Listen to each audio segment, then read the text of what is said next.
Welcome to this tutorial on the sidecar pattern in Kubernetes. The sidecar pattern is a powerful design approach that helps us add functionality to our main application containers without modifying their code. In this video, we'll explore how helper containers work alongside your main application containers within Kubernetes Pods, making your applications more modular and easier to maintain. So what exactly is a sidecar container? A sidecar is a secondary container that runs alongside the main application container in the same pod. Think of it like a motorcycle sidecar that attaches to the main bike. The key characteristics of a sidecar are: it shares the same network namespace with the main container, meaning both containers can communicate through localhost. It also shares the same storage volumes, allowing them to read and write to the same files. Most importantly, the sidecar enhances or extends the main container's functionality without requiring any changes to the main application's code. Let's visualize how this works in a Kubernetes pod. Within a single pod, you have your main container, which runs your primary application, and your sidecar container, which provides supporting functionality. Both containers exist within the same pod boundary. Because they share the network namespace and storage, they can easily communicate and exchange data. This tight coupling within a single pod makes it possible for the sidecar to assist the main container seamlessly, while still maintaining separation of concerns. Sidecar containers are used in many practical scenarios. For logging, a sidecar can collect and forward application logs to a centralized logging system without your main app worrying about log management.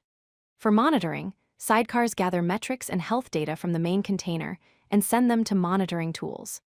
In terms of security, sidecars can handle tasks like authentication, encryption, or acting as a proxy for requests, keeping security logic separate from business logic.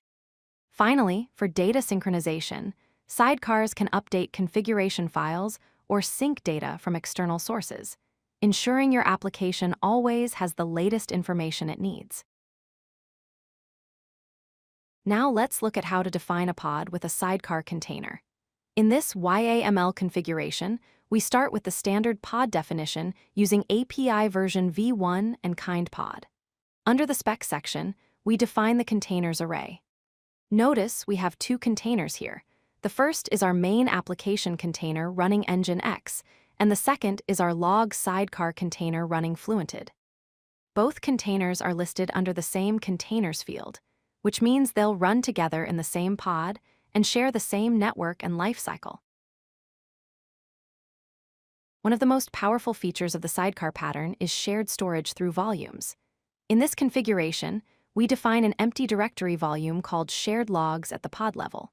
Then, both the main app container and the log sidecar container mount this same volume to their file systems at the path var/log/app.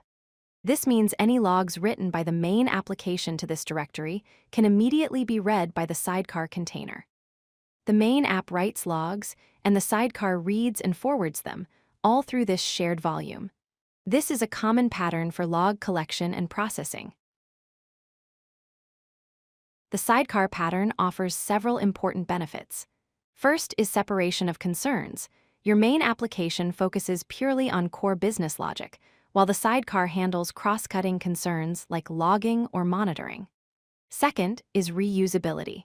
The same sidecar container image can be used across multiple different applications throughout your organization.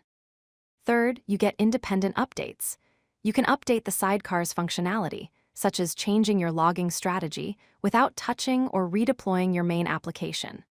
Finally, there's modularity. You can easily add or remove functionality by simply managing which sidecar containers are included in your pod definition.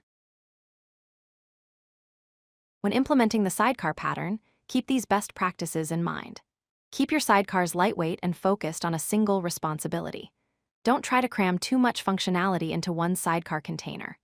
Always monitor the resource usage of both your main and sidecar containers to ensure neither is consuming excessive CPU or memory. Set appropriate resource limits and requests for each container individually so Kubernetes can schedule and manage them effectively. And finally, consider the security implications of shared network and storage. Remember that sidecars have access to the same network interfaces and volumes as your main container, so ensure proper security boundaries are maintained. Following these practices will help you build reliable and maintainable multi-container pods. If you like this video, hit that like button and don't forget to subscribe. Visit codelucky.com for more such useful content.